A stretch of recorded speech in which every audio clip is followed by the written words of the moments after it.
What an honor, right?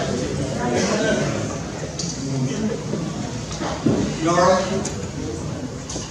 thank you. I don't know where you are. I don't see where you are right now. She's in the... Nora, thank you for coming. Thank you for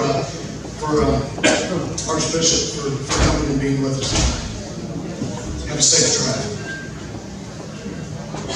Before we introduce the next speaker, I think this is an appropriate time to recognize there are men and women among us whose footprints cannot be filmed.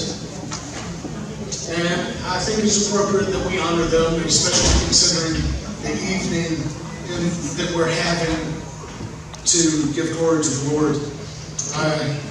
Again, I want to honor our former rectors, Lottie and Mary Hogan, if y'all would stand.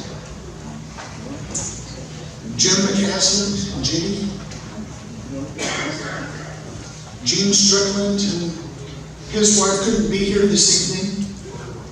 And our interim vicar, Charles Bailey and Sharon. We owe all of you a great debt in the foundation.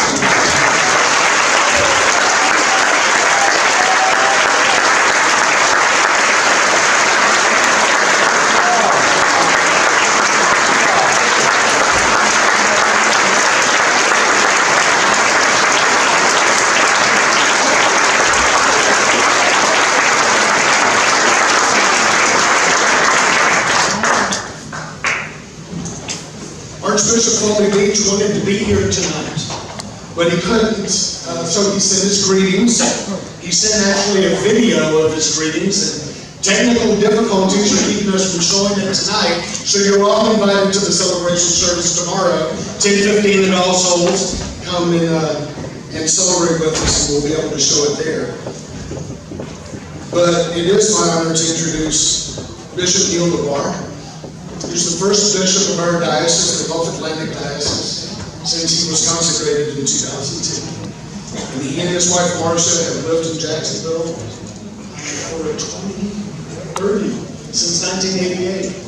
30 years when he was called as rector of the Church of the Redeemer. I think as an aside, it was in about 1970, you and Marcia attended the summer conference that's been referred to.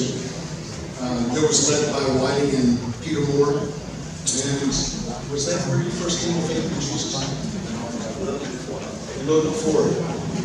Bishop, we love you. We're grateful for the myriad ways that you and your wife Marcia serve and have faithfully served the Lord. So please welcome Bishop Lebhar.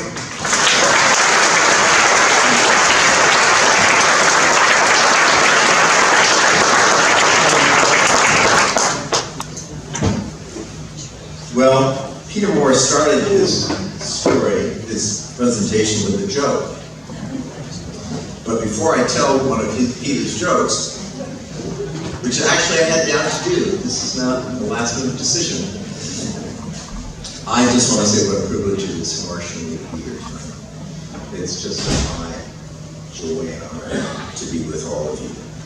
Okay, here's the joke. At the time, he declared it was his favorite joke, but as you can tell, he's got a whole set of them.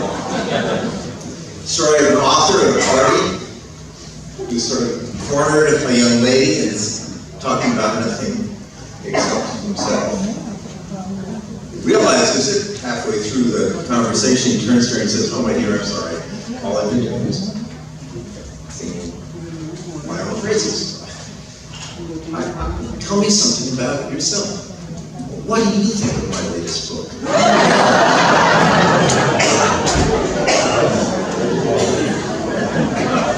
Peter, do you remember that joke? Yeah. Why would I tell that joke? Because what I'm about to say, I feel a little bit like that author.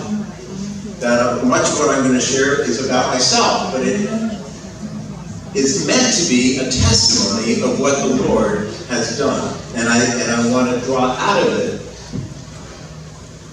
a sense of the sovereignty of God and the purposes for His church. You've heard much of my story already in various ways. John, Howe, and Karen arrived to be my chaplain at the Loomis School and brought me to Jesus. Not only did he bring John and Karen to the school, he put them at the end of my hall. They were the dorm parents. And through their faithful witness over a period of months to this hard-hearted and hard-headed young man, I came to Christ. But who knew then that John would perform the wedding for Marcia and me 3 years later? Who knew then that John and Karen and Marcia and I would all, for independent reasons, land in Virginia 5 years later, and I would be his seminarian and then his assistant as curate, as he already mentioned. Who knew then that John and Karen's daughter, Jessica, who's here, would now serve faithfully and powerfully on our diocesan staff? Thinking of Peter. Peter Moore came through and preached at my school. That's when I first met him. And then as he shared, he and Sandy led a Christian community on Martha's Vineyard for the summer of 1970 and invited Marcia and me to be volunteers there. But who knew then that Peter, the founder of Focus, would hire me, you'd have to know what shape I was in, after I graduated from college to work in the Focus ministry. And that Peter would later be the president of my daughter's seminary. Who knew then, at that time, that during that vineyard summer, a young chaplain named Whitey Hogan and a student long distance runner named Jay Hay would literally run out to the community.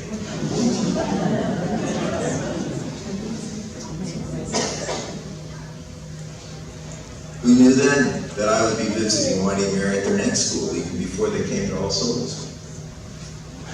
You know, I have to tell you this, before I met Whitey, in that I was a Connecticut Yankee, I never actually knew anyone who played and sang country music. Absolutely true. He's singing about some Okie from somewhere. And I think I knew what an Okie was, but the rest was a blur. Who knew that Whitey and Mary Hogan, Peter and Mary Pearson, Jay and Claudia Hay, whom we knew from Focus Years, would be part of our lives in Jacksonville, Florida, of all places? That I would be rector of a neighboring parish to Whitey, that my assistant, Jim McCaslin, would later be Whitey's successor. Or that young man, youth minister in Atlanta, whom I got to know as he drove me around the area one day, would become my friend and your current rector. Who knew that Whitey would become a model for me and for many others? A model of courage to preach the truth, of a passion to study, and of perseverance in ministry. Who knew that both All Souls would be the embodiment of people excited to begin a new church, and then years later plant other churches? That like any healthy parish, All Souls would create the next generation of clergy and leaders. Well, the answer to all of these human questions is both obvious and awesome. The Lord knew all these things. All these interconnections came from Him. All were part of His plan. Not just for me, not just for All Souls. We're just part of a fabric we can't even imagine. All these things are glimpses of God's sovereign control. Psalm 135 says this: whatever the Lord pleases, He does. In heaven and on earth, the seas and all deeps. And then the psalmist lists wonderful ways that God has worked in Israel's history, and then the psalm concludes with this: O house of Israel, bless the Lord. O house of Aaron, bless the Lord. O house of Levi, bless the Lord. You who fear the Lord, bless the Lord. And tonight we bless the Lord, for He knew all these things. He knew all of your histories just as He knew mine. And the advantage of age is that we can look back and see what the Lord has done. 40 years of faithful ministry of All Souls. And my topic tonight is listed as Your Kingdom Come, but I just want to raise one question before I close. How does God's kingdom actually come? The answer is that he is constantly, continually creating sacrificial relationships of Christians with non-Christians and of Christians with Christians. That's how he builds the kingdom, by building relationships. Non-Christians should be able to see something in our relationships with each other and with them that point to Jesus. John 13, please know it well. Jesus said, "A new commandment I give to you, that you love one another just as I have loved you," which is sacrificially. "You are also to love one another. By this all people will know that you are my disciples, if you have love for one another." To build those relationships with each other, and as we build and bring into those relationships non-Christians, then people know not only that we're disciples, but they know the Lord whom we follow, as long as we share him with them. I'm here tonight because of those who sacrificed their time to reach me as a non-Christian and then to mentor and encourage me. All Souls is here because the Lord kept his promise to keep building his church. The Lord has continually created a web of relationships beyond the parish, and you get a sense of that tonight, that fed and strengthened your ministry. The kingdom of God comes as we do the Father's will on earth as it is done perfectly in heaven. The kingdom comes as people respond to the gospel and start a sacrificial lifeless service for the Lord.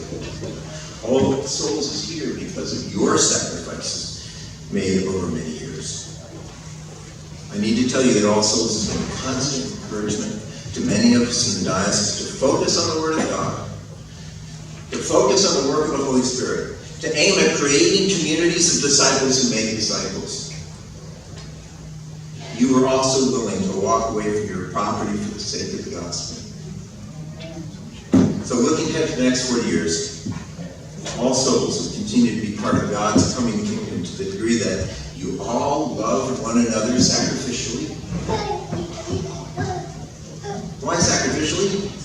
First of all, our lives are measured in time. If you want to sacrifice, you sacrifice your life by sacrificing your time.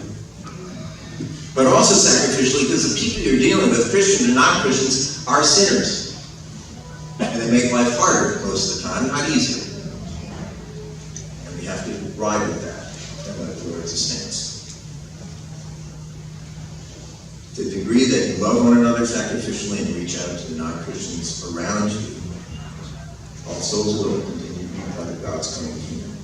The next generation will look back and see that all that the Lord has planted in their lives comes from him. And they will give glory to him this way. Amen.